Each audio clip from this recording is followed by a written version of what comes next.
ധനവകുപ്പിലെ ആശയവിനിമയം ഇനി മുതൽ മലയാളത്തിൽ തന്നെയാകണം എന്ന് സർക്കുലർ. ഉത്തരവുകളും കുറിപ്പുകളും കത്തിടപാടുകളുമെല്ലാം മലയാളത്തിൽ തന്നെ വേണം എന്നാണ് കർശന നിർദ്ദേശം. ഇംഗ്ലീഷും മറ്റു ഭാഷകളും ഉപയോഗിക്കുന്നത് പ്രത്യേക സാഹചര്യങ്ങളിൽ മാത്രമായിരിക്കണമെന്നാണ് സർക്കുലറിൽ വ്യക്തമാക്കുന്നത്. ഭരണഭാഷ മലയാളമാണെന്ന് 2017 സർക്കാർ പ്രഖ്യാപിച്ചെങ്കിലും ഇതുവരെ പൂർണ്ണാർത്ഥത്തിൽ നടപ്പിലായിട്ടില്ല. ഉത്തരവുകളൊക്കെയുണ്ടെങ്കിലും വകുപ്പിലെ പല സെക്ഷനുകളും ഇപ്പോഴും ഫയലുകൾ കൈകാര്യം ചെയ്യുന്നതും ഉത്തരവുകൾ ഇറക്കുന്നതും കത്തിടപാടുകൾ നടത്തുന്നതും ഇംഗ്ലീഷിൽ.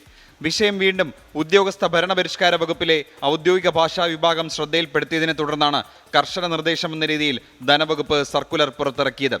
വകുപ്പിൽ നിന്ന് പുറപ്പെടുവിക്കുന്ന ഉത്തരവുകൾ, സർക്കുലറുകൾ, അർദ്ധ ഔദ്യോഗിക കത്തുകൾ, അനൗദ്യോഗിക കുറിപ്പ്, മറ്റു കത്തിടപാടുകൾ, റിപ്പോർട്ടുകൾ, മറ്റു വകുപ്പുകൾക്കുള്ള മറുപടികൾ തുടങ്ങിയ എല്ലാത്തരം ആശയവിനിമയങ്ങളും മലയാളത്തിൽ തന്നെയാകണമെന്നാണ് നിർദ്ദേശം. കേന്ദ്ര സർക്കാർ, ഇതര സംസ്ഥാനങ്ങൾ, ഹൈക്കോടതി, സുപ്രീം കോടതി, മറ്റു രാജ്യങ്ങൾ തമിഴ്, കന്നഡ ഭാഷാ ന്യൂനപക്ഷങ്ങൾക്ക് പ്രത്യേക അവകാശങ്ങൾ നൽകിയിട്ടുള്ള സാഹചര്യം, മറ്റു ഭാഷാ ന്യൂനപക്ഷങ്ങളുമായുള്ള കത്തിടപാടുകൾ ഇംഗ്ലീഷ് തന്നെ ഉപയോഗിക്കണമെന്ന വ്യവസ്ഥയുള്ള സംഗതികൾ എന്നീ 8 സാഹചര്യങ്ങളിൽ മാത്രമാണ് മലയാളം ഉപയോഗിക്കുന്നതിൽ ഇളവ് ലഭിക്കുക. 24 തിരുവനന്തപുരം.